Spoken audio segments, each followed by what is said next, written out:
Hi everyone. Over the last few months I've painted lots of orcs and I just want to share with you some of my tips and tricks I've learned along the way. How to make your orcs look nice and vibrant and how to paint yellow, which is quite a difficult color to get right. So I hope you learned something.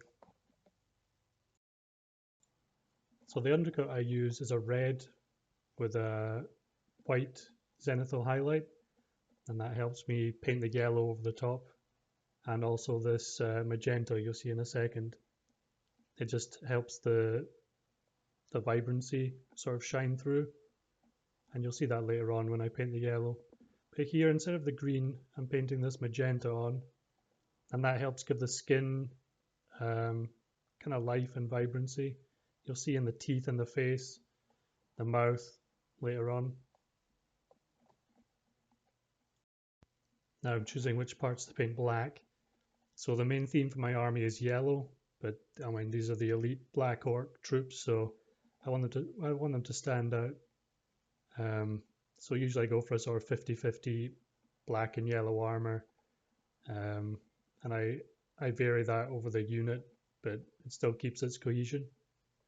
And here I like to paint my metals nice and early on in the process. It stops it mixing with the paints. And I'm going to put washes and dirty that down, darken it in later on. So I like to paint my metals, just get out of the way.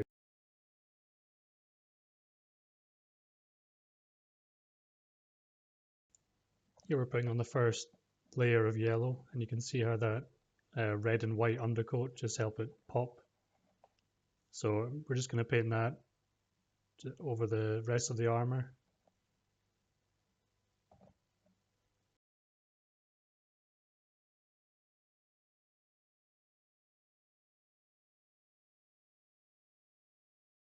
And now we'll go in and just try and get all the details, all the little finicky things like the handles, straps, buckles, handles, things like that. Any sort of brown, light brown, dark browns, just try and get some variation. It really helps sort of draw your eye around the model. And it doesn't need to take too long. I use like washes, thin down paints.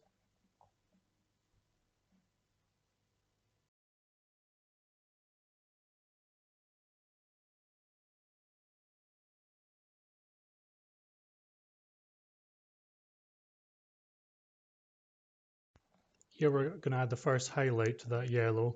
So I'm going in with a kind of stippling motion where you sort of tap the brush. I'm not dry brushing or putting a layer on. I'm kind of trying to build up that texture and try and leave some of that darker shade just in the sort of recesses. You kind of want to build it up over a couple of passes. You don't want to layer on too thickly. It's better to go in with 2 or 3 passes, kind of let it dry, tap on some more, rather than kind of slapping on a big thick layer and hiding all that kind of detail. So off camera you can't see, but when I take the paint out, I kind of lightly tap it on a paper towel just to bring out some of that moisture so it dries very quickly in between each pass.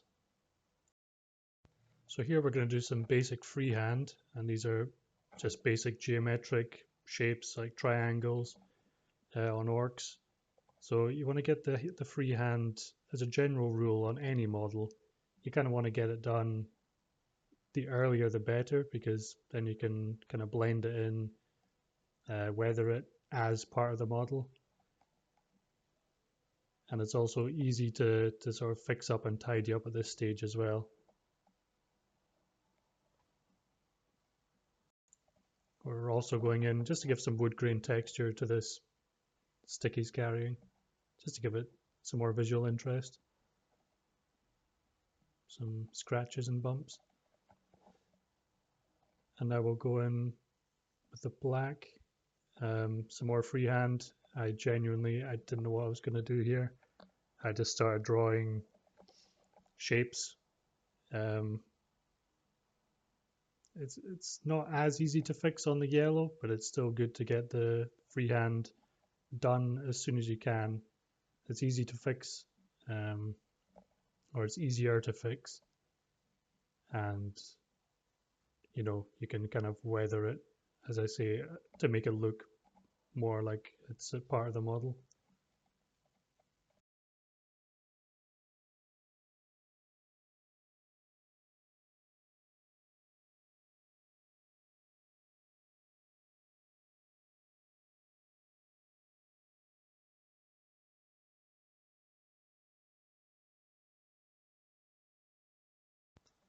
So now we go in and we just, again using that black, we're just going to touch up these triangles,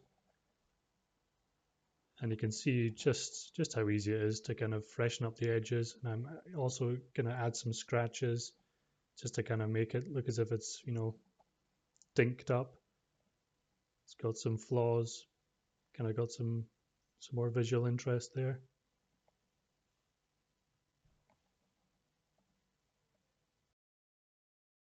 Here we're getting into the sort of washing stage, and I like to use Reikland Flesh Shade on metals as well, because it's got that kind of reddy, warm hue. But I sort of vary up over the whole army. I've used every wash on basically every metal surface, so it's just sort of any variation I want. And here it's the weathering you see over the freehand we did, and that brings it as part of the model. Again, just adding some sort of rusty orange wash over these metal parts.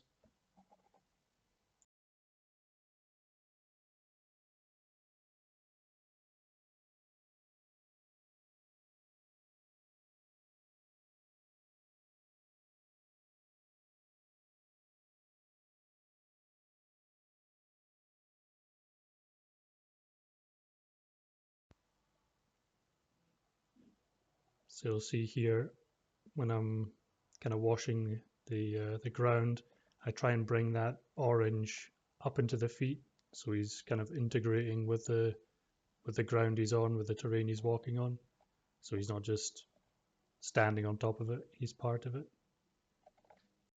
So this off-white dry brush, or ice yellow dry brush, is now going to bring the whole model kind of together as one. It's going to integrate all those different colors we did.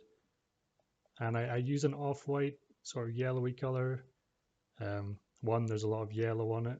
There's kind of a dusty environment, and it doesn't go as chalky or as stark as a plain white yellow or a bleached bone. It's a slightly warmer off-white, and so that's why I kind of use that color. And I kind of do it over everything, but I try and catch mainly just the raised edges. But I mean, if it goes over a tiny bit, I'm not too worried, because things are going to get another layer or so. But it's just to bring out everything, so it's much easier to see, and it just ties it all together. And it's also one of the more satisfying steps of the process as well. And now we're going to start glazing over these greens, and you can see with each layer we do how it kind of darkens down, but that magenta still shines through. We're mainly going to keep the magenta around the face, around the eyes, the nose, the mouth area, and it's just going to give it that kind of life. So I'm just doing thin glazes. I'm not trying to wash it in or pool too much. Just very thin. If there's too much, just wipe it off. Use your kind of paintbrush to dip off the excess. Now we come in with this kind of brighter green, and I'm trying to hit just the sort of tips of things. I'm not trying to get it in the recesses. Just the kind of main features, the tops of the ears, the cheekbones, the sort of sharp edges that the model has sort of sculpted on it. And with these sort of big faces, it's quite easy to see. Just try not to cover up what you've already done.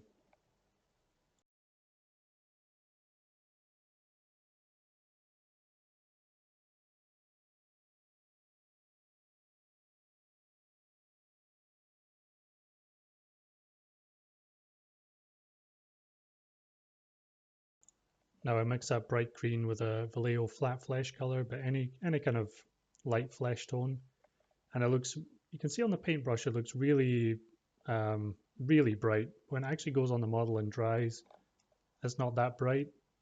But again, just trying to hit those like very sharp features, tips of the ears, the kind of nose, just tiny sort of spot highlights, but they make a huge difference.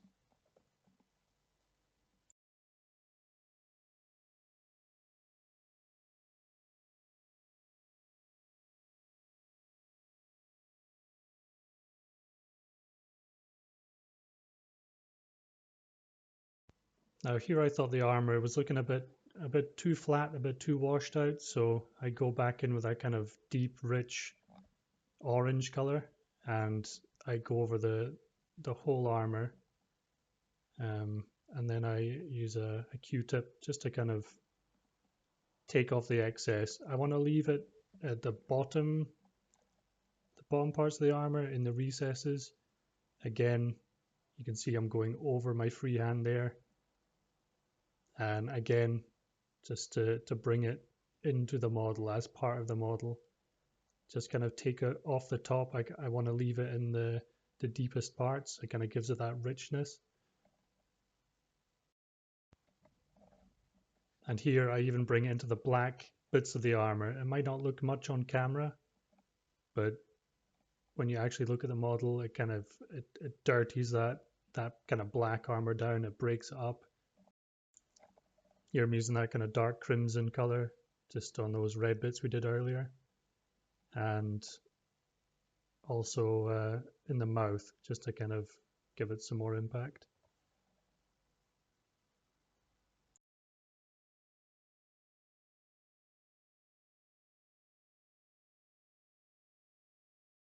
Now we're getting into the sort of final steps, the finishing touches on the model. So at any point you could, if you think your model looks good enough, you can stop. I mean, this is my Black Orc, this is kind of my elite troops, so I spend a lot more time on these than I usually do.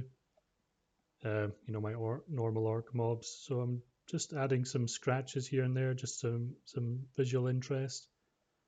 And you can see how easy it is to fix mistakes. I mean, I really didn't like that bit there. I didn't really like that bit there, so it's easy enough to sort of go back in with a damp brush just to kind of clean that up, take off what you don't want, and then just sort of go back in.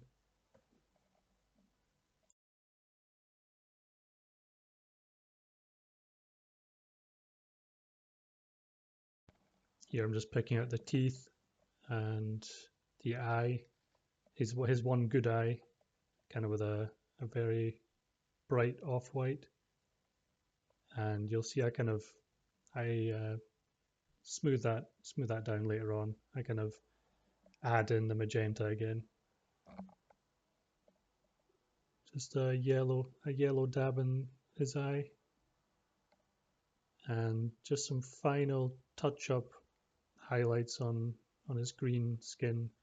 Just adding in more of that Vallejo flesh color. Just trying to get the last final tips of highlights on there.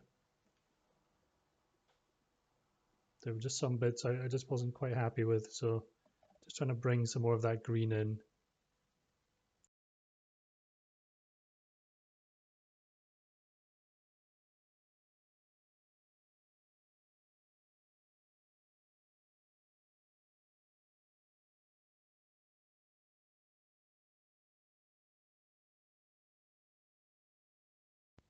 And for the metal, I just get the brightest metallic I have, and I just touch, you know, the very edges, the very tips of those, you know, nuts and bolts and edges and things.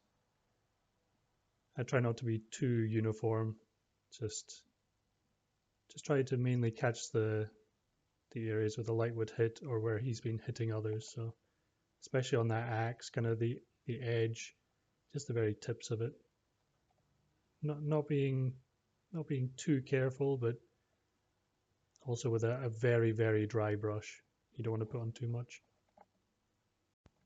And here, just some some more sort of color variation, just adding a kind of turquoisey sort of blue color to some of these metallic parts where they kind of be, you know, kind of rusting or weathering.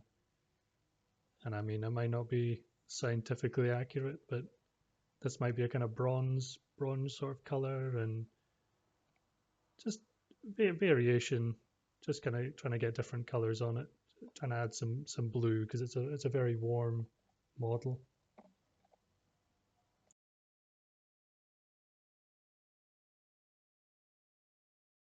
So the final touches on this kind of face, and for me the teeth were standing out a bit too much. They were just kind of floating in his face. So like with that orange wash we did over the armor at the end, I'm going back in with that thin magenta paint. I'm going all over it, and you'll see at the bottom it's a bit clearer. Just going in with that Q-tip again, bringing off the excess, and you can see here I just go all over and then take it off, and it kind of gives that nice sort of blending without having to do any blending.